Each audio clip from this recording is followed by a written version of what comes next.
ஆவிக்குரிய நித்திரை, ஆவிக்குரிய தூக்கம். என்னது ஆவிக்குரிய தூக்கமா? கண்ணை மூடி சரீரத்தில் நம்ம எப்படி தூங்குறோமோ அதே மாதிரி கண்ணை திறந்திருக்கும் போதே சிலரால் தூங்க முடியும். அதுதான் இந்த ஆவிக்குரிய தூக்கம். அதை குறித்து தான் இன்றைக்கி நம்ம பார்க்க போகிறோம்.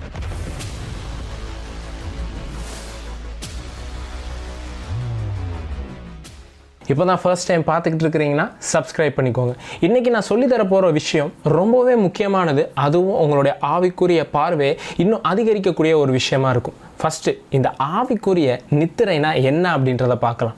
நம்ம ஒரு வசனத்தை வாசிக்கலாம். எபேசியர் 5வது அதிகாரம் 14வது வசனம். ஆதலால் தூங்குகிற நீ விழித்து மரித்தோரை விட்டு எழுந்திரு, அப்பொழுது கிறிஸ்து உன்னை பிரகாசிப்பிப்பார் என்று சொல்லியிருக்கிறார். தூங்குகிற நீ விழித்து அப்படின்ட்டு இருக்கு. இது லிட்ரலாக ஒன்றும் சாதாரண தூக்கத்தை பற்றி எழுதலை. இந்த நிருபம் எழுதும் போது தூங்கிட்டு இருக்கிற ஒரு மனுஷனால் வாசிக்க முடியாது. அப்போது விழித்திருக்கிறது அப்படின்றது இங்கே இருக்கக்கூடிய டைரக்ட் மீனிங் கிடையாது. பைபிளில் நிறைய இடத்துல இந்த விழித்திருக்கிறத பற்றி எழுதியிருக்கு. விழித்திருந்து ஜெபம் பண்ணுங்கள், தெளிந்த புத்தி உள்ளவர்களாக இருந்து விழித்திருங்கள், உங்கள் ஆண்டவர் இன்ன நாளிலே வருவார் என்று நீங்கள் அறியாதிருக்கிறபடியினால் விழித்திருங்கள் அப்படின்ட்டு இருக்கு. விழித்திருங்கள் விழித்திருங்கள்னு வேத வசனத்தில் நிறைய இடத்துல எழுதப்பட்டிருக்கு. அப்போ இது தூங்குற ஒரு மனுஷனை பற்றி எழுதலை, விழித்திருக்கிற ஒரு மனுஷனை விழித்திருக்கிறத குறித்து எழுதியிருக்குது. அதை தான் இன்னைக்கு நம்ம பார்க்க போகிறோம். அப்போனா விழித்து தான் இருக்கான், ஆனால் அந்த மனுஷன் ஏதோ ஒரு இடத்துல தூங்கிட்டு இருக்கிறான். இதை தான் ஆவிக்குரிய நித்திரை அப்படின்னு சொல்லுவாங்க. இன்னும் உங்களுக்கு சிம்பிளாக சொல்லணும் அப்படின்னா, என்கிட்ட ஃபோன் இருக்குது, என் ஃபோன் சைலண்ட்டில் கிடக்குது, எனக்கு ஒரு மிகப்பெரிய ஆள் ஃபோன் பண்ணுறாரு, இப்போது நான் முழிச்சு தான் இருக்கிறேன், ஆனால் என் ஃபோன் சைலண்ட்டில் இருக்கிறதுனால மிகப்பெரிய ஆள் ஃபோன் பண்ணாலும் அந்த ஃபோனை என்னால் அட்டன் பண்ண முடியல. ஏன்னு கேட்டிங்கன்னா, அந்த சத்தத்தை என்னால் கவனிக்க முடியலை. அதுலேருந்து வரக்கூடிய சவுண்டு இப்போ என் காதில் எட்டாததுனால அந்த ஃபோனை நான் தவற விட்டுட்டேன். நான் தூங்கினதுனால தவற இல்லை, நான் விழித்திருக்கும் போதே அந்த ஃபோனை தவற விட்டேன். ஏன்னா அதனுடைய சத்தம் என்னிடத்துல வந்து சேரலை, ஆனால் ஃபோன் வந்திருக்குது. இந்த மாதிரி தான் நிறைய பேர் விழித்திருக்கிறாங்க, ஆனால் அவங்களுடைய ஆவிக்குரிய வாழ்க்கையிலேருந்து ஏதோ ஒரு சவுண்டை மிஸ் பண்ணுறாங்க, ஏதோ ஒரு ஃப்ரீக்வன்சியை மிஸ் பண்ணுறாங்க. ஆண்டவரிடத்துலேருந்து ஒரு சத்தம் உங்கள்கிட்ட புறப்பட்டு வரும், ஆனால் அந்த ஃப்ரீக்வன்சியை உங்களால் மிஸ் பண்ண முடியும் உங்களுடைய ஆவிக்குரிய நிலையில் நீங்கள் விழித்தில்லை அப்படின்னா. எப்படின்னு பார்த்தீங்கன்னா, இந்த நோவாவினுடைய காலகட்டத்தில் அவன் பேழையை உண்டாக்குறான். ஆண்டவர் அந்த மனுஷன்கிட்ட பேசுகிறார், ஆனால் அந்த சத்தத்தை எல்லாராலையும் கவனிக்க முடியல. ஆண்டவருடைய சத்தத்தை கவனிக்கிறதுக்கும் ஆண்டவருடைய சத்தத்தை கேட்கறதுக்கும் ரெடியாக இருந்த ஒரே ஒரு மனுஷன் நோவா. ஏன்னா இவன் ஆவிக்குரிய நிலையில் தூங்கலை, ஆவிக்குரிய நிலையில் விழித்திருந்ததுனால ஆண்டவர்கிட்ட வந்த ஃப்ரீக்வன்சியை அவன் பெற்றுக்கொண்டான். சரி, இந்த ஆவிக்குரிய நிலையில் விழித்திருக்கிறதுக்கான அவசியம் என்ன, ஏன் விழித்திருக்கணுன்றதுக்கான ஒரு முக்கியமான விஷயத்தை நம்ம பார்க்க போகிறோம். நம்ம வாசிச்ச அதே எபேசியரில் அடுத்த வசனத்தை வாசிக்கலாம். எப்படி எழுதப்பட்டிருக்குன்னு பாருங்க. ஆதலால் தூங்குகிற நீ விழித்து, அடுத்த வசனத்தை வாசிக்கிறேன். ஆனபடியினாலே, முந்தின வசனத்தோட அப்போ கனெக்ட் ஆகுதுன்னு அர்த்தம். நீங்கள் ஞானமற்றவர்களைப் போல நடவாமல் ஞானமுள்ளவர்களைப் போல கவனமாய் நடந்து கொள்ள பார்த்து, நாட்கள் பொல்லாதவைகளானதால் காலத்தை பிரயோஜனப்படுத்தி கொள்ளுங்கள். தூங்குகிற நீ விழித்து அப்படின்னு இங்கே எழுதப்பட்டிருக்கிறதுக்கான முக்கியமான காரணம் என்ன அப்படின்னா, நாட்கள் பொல்லாதவைகளானபடியினால் காலத்தை பிரயோஜனப்படுத்தி கொள்ளுங்கள் அப்படின்னு இருக்குது. அப்போ தூங்குற ஒரு மனுஷன் சீசனை மிஸ் பண்ணக்கூடியவனாக இருப்பான். நைட்டு தூங்கும் போது உங்களுக்கு என்ன நடக்குது அப்படின்றது தெரியாது. அதே மாதிரி தான் இங்கே தூங்குற ஒரு மனுஷன் அவனுடைய காலகட்டத்தை மிஸ் பண்ணக்கூடியவனாக மாறிடுறான். இயேசு இந்த பூமியில் வரும்போது அவர் தான் தெய்வம்னு இந்த யூதர்களால் கண்டுபிடிக்க முடியல. ஏன் அப்படின்னா, அவங்க ஆவிக்குரிய நிலையில் தூங்கிட்டு இருந்தாங்க. அப்போ தூங்குற ஒவ்வொருத்தவங்களும் அவங்களுடைய சீசனை மிஸ் பண்ணக்கூடியவங்களா இருப்பாங்க. ஆண்டவர் உங்களுக்கு உயர்வுக்கான ஒரு காலத்தை வச்சிருப்பாரு. ஆண்டவர் உங்களுடைய பெருக்கத்திற்கான காலத்தை வச்சிருப்பாரு. ஆண்டவர் உங்களை அடுத்த கட்ட நிலைக்கு நேராக போறதுக்கான ஒரு காலகட்டத்தை வச்சிருப்பாரு. ஆண்டவர் உங்களுக்கு ப்ரொமோஷனுக்கான ஒரு காலகட்டத்தை வச்சிருப்பாரு.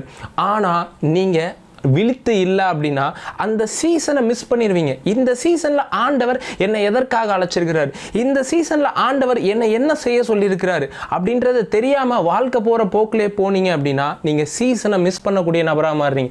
அதனால தான் விழித்திருங்கள் அப்படின்ட்டு இருக்கு. எனக்கு எல்லா நாளும் ஒரே மாதிரி போயிருது பிரதர், அப்போனா நீங்கள் ஒரு விஷயத்தை கவனிக்க மறந்துட்டீங்க. ஆவிக்குரிய நிலையில் ஆண்டவர் உங்களை என்ன கைட் பண்ணிகிட்டு இருக்காரு.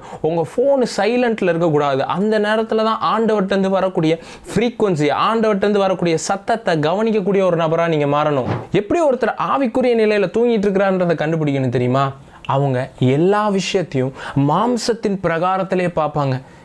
இது நம்மளால் முடியாது, இது நமக்கெல்லாம் கிடைக்குமா, இது நமக்கெல்லாம் நடக்குமா, அவங்கள அந்த சூழ்நிலையோடு ஒப்பிட்டு அவங்களால முடியுமா, அவங்களுக்கு அது கிடைக்குமான்னு பார்ப்பாங்க. இப்படி மாம்சத்தின்படி யோசிக்கிற ஒவ்வொருத்தவங்களும் ஆவிக்குரிய நிலையில் தூங்கிட்டு இருக்கிறாங்க அப்படின்னு அர்த்தம். விழித்திருக்கக்கூடிய நபர், என் கூட கர்த்தர் இருக்கிறாரு, இந்த சூழ்நிலையை நான் இப்படி கையாள மாட்டேன், இது வேற மாதிரி ஒரு அற்புதமாக முடியும் அப்படின்ட்டு இருப்பான். எப்படின்னு பார்த்தீங்கன்னா, சவுல் இருக்கிறான், ஆவிக்குரிய நிலையில கர்த்தர் அவனையும் அழைச்சிருக்கிறாரு, அவனையும் ராஜாவாக அபிஷேகம் பண்ணியிருக்கிறாரு.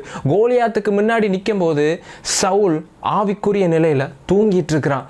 தூங்குறதுனால அவனுடைய உருவத்தை பார்க்குறான். மாம்சத்தின்படி இவனை அடிக்கிறதுக்கு நம்ம கிட்ட பலசாலியாக இருக்கக்கூடிய எவனுமே இல்லையா அப்படின்னு யோசிச்சுக்கிட்டு இருக்கிறான். ஆனால் அந்த இடத்துல தாவீது என்ட்ரு ஆகும்போது அவன் மாம்சத்தின் பார்வையில் பார்க்கல. மாம்சத்தின் பார்வையின்படி பார்த்தா தாவீது ஏதோ ஒரு சின்ன உருவத்தை கொண்டவன் தான், ஆனால் கோலியாத் பெருசாக இருக்கான். ஆனால் தாவீது உள்ள நுழைஞ்ச உடனே ஃபர்ஸ்ட் விஷயம் ஒன்று பண்ணுறான், அவனுடைய ஆவிக்குரிய பார்வையிலேருந்து ஸ்கேன் பண்ண ஆரம்பிக்கிறான்.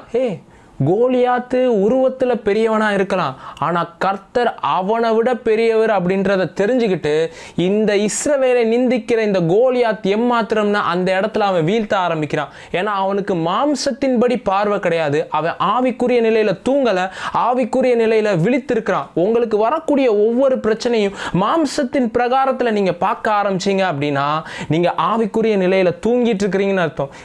என்னால் முடியலை, என்னால் நடக்கலை, இந்த சூழ்நிலை என்னால் மாற்ற முடியல, ஆனா கர்த்தர் இந்த சூழ்நிலையில இருக்கிறாரு, நிச்சயமாவே மாறும். என்னை சுத்தி ஏதோ ஒன்று நடந்துகிட்டு இருக்கு, எனக்கு நல்லா தெரியும், இது எனக்கான காலகட்டமா இருக்குது, இதை நான் சுதந்திரிக்கக்கூடிய காலகட்டமா இருக்கு. ஆவிக்குரிய நிலையிலிருந்து ஸ்கேன் பண்ண ஆரம்பிச்சிட்டீங்கன்னு வச்சுக்கோங்க, நீங்க தூங்கல, விழித்து இருக்கிறீங்கன்னு அர்த்தம். ஏன்னா ஆவிக்குரியவன் எல்லாவற்றையும் ஆராய்ந்து நிதானிக்கிறான். ஆவிக்குரியவனுக்கு தெரியும் இது இப்படி நடக்குது, ஆனால் இதனுடைய முடிவு இப்படி இருக்காது. அவன் டக்குன்னு நிதானிச்சிருவான். அந்த தன்மை இயேசுவின் நாமத்தினால உங்களுக்கு உண்டாயிருப்பதாக. ஆவிக்குரிய காரியங்களை நிதானிக்கிற ஒரு தன்மை உங்களுக்கு உண்டாயிருப்பதாக. ஏன் நீங்கள் ஆவிக்குரிய நிலையில் விழித்திருக்கிறதுக்கான இன்னொரு அவசியம் என்ன அப்படின்னு பார்த்தீங்கன்னா, ஒரு மனுஷன் தூங்கும் போது அவனை சுற்றி என்ன நடக்குது அப்படின்றத அவனால் நிதானிக்க முடியாது. இயேசு சொல்கிறாரு, நான் திருடனை போல வருவேன், விழித்திருங்கள் அப்படின்றாரு. ஏன்? யாருக்குமே தெரியாது அந்த சமயம், ஆனால் விழித்திருக்கிற ஒரு மனுஷனால் மட்டும்தான் கண்டுபிடிக்க முடியும். திருடன் எந்த சமயத்தில் வருவான்? நீங்கள் தூங்கும் போது தான். ஏன்னா தூங்கும் போது உங்களை சுற்றி என்ன நடக்குதுன்னே உங்களுக்கே தெரியாது. அதுதான் சிறந்த சமயம்னு சொல்லிட்டு அந்த சமயத்தில் வந்து திருடுவான். இப்போ பிசாசானவனு எப்படி செயல்படுறான் அப்படின்னா, மனுஷன் தூங்கும் போது தான் அவனும் செயல்படுறான். எப்படின்னா ஆவிக்குரிய நிலையில். ஏன்னா பிசாசை குறித்து போட்டிருக்குது திருடன் அப்படின்னு தான் போட்டிருக்கு. திருடன் திருடவும் கொல்லவும் அழிக்கவும் வருகிறானே அன்றி வேறு ஒன்றுக்கும் வரான். அப்படின்னா பிசாசு நீங்கள் விழித்திருக்கும் போது வரமாட்டான். ஆவிக்குரிய நிலையில் ஏதோ ஒன்று நிதானிக்க தவறுனீங்கன்னா அந்த சமயத்தில் அந்த கேப்பில் புகுருவோமா அப்படின்னு பார்ப்பான். நான் ஒரு வசனத்தை வாசிக்கிறேன், இன்னும் உங்களுக்கு தெளிவாக புரியும். வேறொரு உவமையை அவர்களுக்கு சொன்னார். பரலோக ராஜ்யம் தன் நிலத்தில் நல்ல விதையை விதைத்த மனுஷனுக்கு ஒப்பாயிருக்கிறது. மனுஷர் நித்திரை பண்ணுகையில் அவனுடைய சத்துரு வந்து கோதுமைக்குள் களைகளை விதைத்து விட்டு போனான். மனுஷர் நித்திரை பண்ணுகையில் சத்ருவானவன் வந்து என்ன பண்ணிடுறானா, களைகளை விதைச்சு விட்டு போயிடுறான். ஏன்னா அவனுக்கு தெரியும் இவன் தூங்கும் போது தான் இவன் கவனிக்க மாட்டான்னு சொல்லிட்டு சைடில் வச்சு விட்டு போயிடுவான். நிறைய பேருடைய லைஃப்பில் பார்த்தீங்கன்னா பிரச்சனை திடீர்னுலாம் வராது. பிரதர் நல்லா தான் பிரதர் போய்கிட்டு இருந்துச்சு, திடீர்னு பார்த்தா இவ்வளோ பெரிய பிரச்சனையாயிடுச்சு அப்படின்ட்டுவாங்க. அது அவ்வளோ பெரிய பிரச்சனையாக திடீர்னு வரல. என்றைக்கோ ஒரு நாள் 2 வருஷத்துக்கு முன்னாடியோ 5 வருஷத்துக்கு முன்னாடியோ ஒரு களைகள் விதைக்கப்பட்டிருக்குது. உங்களால் அதை நிதானிக்க முடியாதனால இப்போ வந்து சொல்கிறீங்க திடீர்னு நடந்துச்சு. நிறைய பேர் வந்து சொல்லுவாங்க, பிரதர் என் ஃபேமிலியில் ஒரு பெரிய பிரச்சனையாயிடுச்சு பிரதர் திடீர்னு. இல்லை, சத்ருவானவன் அந்த கணவன் மனைவிக்கு நடுவில் ஏதோ ஒரு கலையை விதைச்சிருக்கிறான். அதை உங்களால் நிதானிக்க முடியலை, அதனால் கண்டுபிடிக்கலை. உங்களுடைய பிஸ்னஸில் பிரதர் சடார்னு ஒரு ட்ராப் ஆயிடுச்சு. சத்ருவானவன் ஏதோ ஒரு கலையை விதைச்சிருக்கான், அதை நீங்கள் நிதானிக்கலை. எந்த இடத்துல இப்படி ஆகுதுன்றதை நீங்கள் கவனிக்க தவற விட்டுட்டீங்க. சடார்னு பார்த்தா அப்படி நடக்குது. இல்லை, அதுக்கு பின்னாடி இந்த மாதிரியான செயல்கள் இருக்குன்றதை தெரிஞ்சுக்கணும். நான் சொல்கிறேன், இயேசுவின் நாமத்தினால உங்களுடைய வாழ்க்கையிலும் உங்களுடைய குடும்பத்திலும் உங்களுடைய பிள்ளைகள் மீதும் சத்ருவானவன் விதைச்சிருக்கிற எல்லா கலைகளும் எல்லா பொய்களும் இயேசுவின் நாமத்தினால இப்பொழுதே பிடுங்கி எறியப்படுவதாக. உங்களுடைய குடும்பத்தை கவிழ்க்கிறதற்கும் உங்களுடைய ஃபேமிலியை கவிழ்க்கிறதுக்கும் உங்கள் பிஸ்னஸை கவிழ்க்கிறதுக்கும் உங்கள் மினிஸ்ட்ரியை கவிழ்க்கிறதுக்கு சத்ருவானவன் எந்த கலைகளை விதைத்திருந்தாலும் எந்த அவப்பெயரை விதைத்திருந்தாலும் இயேசுவின் நாமத்தினால அது இப்பொழுதே பிடுங்கி எறியப்படுவதாக. அப்போ என்ன பிரதர், சத்ருவானவன் கலைகளை விதைச்சு விட்டு போயிடுவானா அப்படின்னு கேட்டிங்கன்னா, அவன் எந்த கலைகளை விதைச்சாலும் அது உங்களுடைய லைஃப்பில் இல் பொருளாக மாறும். ஒன்றே ஒன்று தான், ஆவிக்குரிய நிலையில் நீங்கள் விழித்திருக்கணும். ஏன்னா வேத வசனத்தில் போட்டிருக்குது, விழித்திருந்து ஜெபம் பண்ணுங்கள். விழித்திருந்து ஜெபம் பண்ணுங்கள்னா எப்போவுமே தூங்காமல் ஜெபம் பண்ணிக்கிட்டே இருக்கணுன்றது கிடையாது. ஜெபம் பண்ணும்போது விழித்திருக்கிறது. இந்த சமயத்தில் ஆண்டவர் என்கிட்ட என்ன சொல்லிகிட்டு இருக்கிறாரு, இப்போது என்ன நடந்துக்கிட்டு இருக்கு என்னை சுற்றி, ஏன் இது மாறாமல் இருக்குது, ஏன் இது இப்படி நடக்குது அப்படின்றது தான் விழித்திருக்கிறது. உங்களுடைய மாம்சத்தினுடைய கன்க்ளூஷனில் போகிறீங்கன்னா தூங்கிட்டீங்கன்னு அர்த்தம். சரி பிரதர் அப்படியே போகுது பிரதர், சரி பிரதர் ஏதோ ஒன்று நடக்குது பிரதர் அப்படின்னா நீங்கள் மாம்சத்தின்படி இல்லை. இதுக்கு பின்னாடி என்ன இருக்குது? பரிசுத்த ஆவியானவரே, என் ஃபோன் இப்போ சைலண்ட்டில் இல்லை, என் ஃபோனு உங்களுடைய சத்தம் கேட்குற மாதிரி நான் ரெடியாக வச்சுருக்கிறேன், என்கிட்ட பேசுங்க அப்படின்னு சொன்னீங்கன்னா ஆவிக்குரிய உலகத்தில் இருக்கக்கூடிய ஒவ்வொரு காரியங்களையும் அவர் உங்களுக்கு வெளிப்படுத்த ஆரம்பிப்பார். அதுதான் வாட்ச்ஃபுல் அண்ட் ப்ரே. அதை கவனிக்கணும், நம்மளை சுற்றி என்ன நடக்குது அப்படின்றது. இதை தான் வேத வசனத்தில் போட்டிருக்குது, விழித்திருங்கள் அப்படின்னு சொல்லிட்டு. விழித்திருந்து ஜெபம் பண்ணுறதை குறித்து நான் ஏற்கனவே ஒரு செய்தி பேசியிருக்கிறேன், அதை போய் பாருங்கள். பிரதர், நான் ஒரு வேளை ஜெபம் பண்ணல இன்னைக்கு, நான் ஒரு வேளை பைபிள் வாசிக்கலை இன்னைக்கு, அப்போ ஆண்டவர் எனக்கு ஏதாவது ஒரு பிரச்சனையை கொடுத்துருவாரா பிரதர் அப்படின்னு கேட்பாங்க. ஆண்டவர் எந்த ஒரு பிரச்சனையும் தர்றது கிடையாது. மனுஷன் நித்திரை பண்ணுகள், சத்துருவானவன் தான் வந்து களைகளை விதைச்சிட்டு போகிறான். ஆண்டவர் குறித்து போட்டிருக்குது, அவர் நல்ல விதையை வந்து விதைக்கிறாராம். கலைகளை அவர் விதைக்கிறது கிடையாது. நிறைய பேர் என்ன பண்ணுறாங்கன்னா, சத்ருவானவன் விதைச்ச கலைகளை ஆண்டவர் தான் கொடுத்தாருன்னு நினச்சிக்கிட்டு இருக்கிறாங்க. என்ன சொல்லுவாங்கன்னா, கர்த்தர் கொடுத்தாரு பிரதர், கர்த்தர் எடுத்தார். நைட்டு திருட வந்து வீட்டில் இருக்கிற அம்புட்டியும் திருடிட்டு போயிடுவான். காலையில் எந்திரிச்சு பார்ப்பாங்க, கர்த்தர் எடுத்துட்டாரு அப்படின்வாங்க. எடுத்தது கர்த்தர் இல்லடா, கொடுத்தது கர்த்தர். அந்த ஸ்டேட்மெண்ட் உண்மை, எடுத்தது கர்த்தர் கிடையாது. நிறைய பேர் என்ன நினைக்கிறாங்கன்னா, பரலோகத்திலேருந்து ஆண்டவர் பிரச்சனையை போட்டு பார்சல் போட்டு அனுப்புகிறார், தான் இவனுக்கு ஒரு பொட்டலத்தை தட்டி விடு, அவனுக்கு ஒரு பொட்டலத்தை தட்டி விடு அப்படின்னு நினச்சிட்டு இருக்கிறாங்க. ஆண்டவர் பிரச்சனைக்கான காரணம் கிடையாது. ஆண்டவர் நல்ல விதைகளை விதைக்கிறாரு. சத்ருவானவன் எந்த கலைகளை உங்களுடைய லைஃப்பில் விதைச்சு வச்சிருந்தாலும் கர்த்தர் அந்த கலைகளை உங்களுடைய லைஃப்ல இருந்து நீக்கக்கூடியவராக இருக்கிறாரு. இதை பார்க்குற ஒவ்வொருத்தவங்களுக்காகவும் நான் ப்ரேயர் பண்ண விரும்புகிறேன். பிதாவே இயேசு கிறிஸ்துவ நாமத்தினால இந்த வார்த்தையை கேட்டுக்கிட்டு இருக்கிற ஒவ்வொருத்தவங்களையும் நான் ஆசீர்வதிக்கிறேன். Thank you Lord Jesus. இன்னைக்கு கேட்ட வார்த்தையின்படி இவங்க ஒவ்வொரு காரியத்தையும் நிதானிக்கிறவர்களாக மாறட்டும்.